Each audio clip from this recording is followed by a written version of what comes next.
Dear student, this is the second lecture of resources and development. इस lecture में हम classification of resource के बारे में जानेंगे.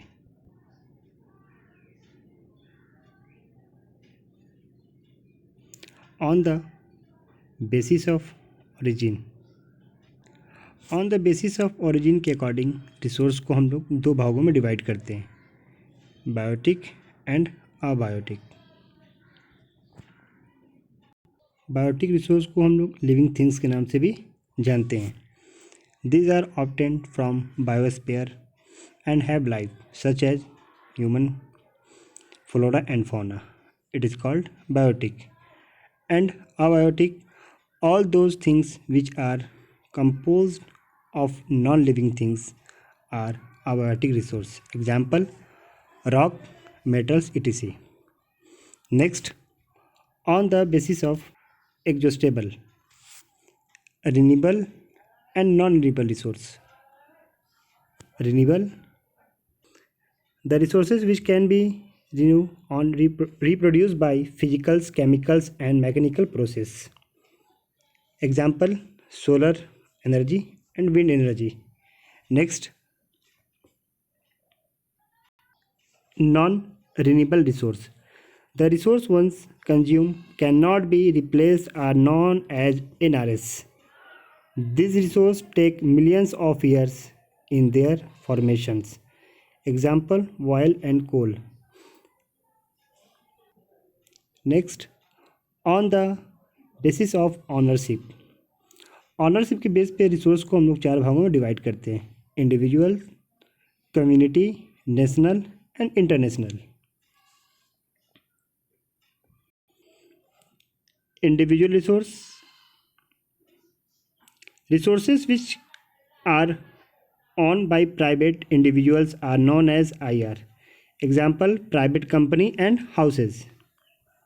And second, community resource, the resources which are accessible to all the members of community. Example, Sundarban, public park, etc. Next, international resources. The resources lie beyond 200 nautical miles of the exclusive economic zone in the oceans are called international resources. No one can use these resources without permission of international institution. अब इसमें एक word आता है nautical miles. क्या होता है? A kilometer is also defined using the planet Earth is a extent of distance. It is called nautical miles. Word and second word, exclusive economic zone.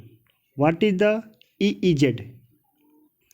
Third United Nations Conference on the Law of Sea 1982.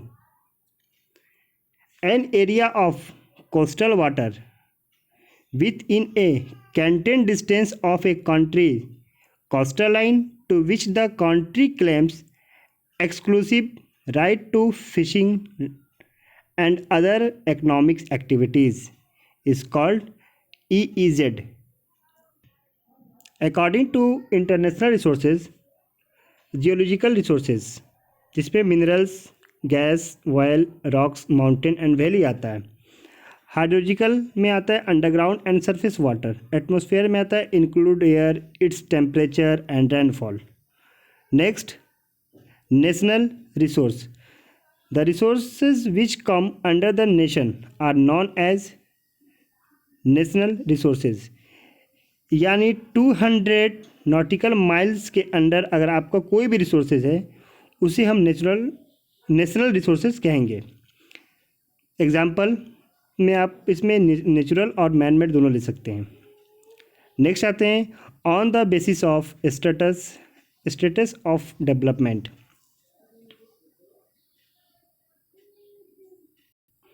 First, potential resource are quantity is not known and are not used present.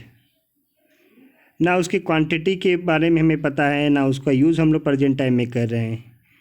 Example में uranium इन Ladakh actual resource, इसके quantity के बारे में मुझे पता है और इसका यूज़ हम लोग कर रहे हैं। जैसे एग्जांपल में the rich deposit of coal in rural region of Germany and petroleum in West Asia. Next, reserve resource, ऐसा रिसोर्स जिसके यूज़ के बारे में आप जानते हो लेकिन आप उसको बचा के रखे हो फ्यूचर में यूज़ करने के लिए।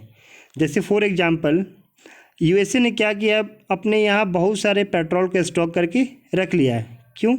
क्योंकि वो फ्यूचर में उसका यूज़ करेगा। It is called reserve resource. Next, stock resource that exist but have not been utilized owing to lack of technical.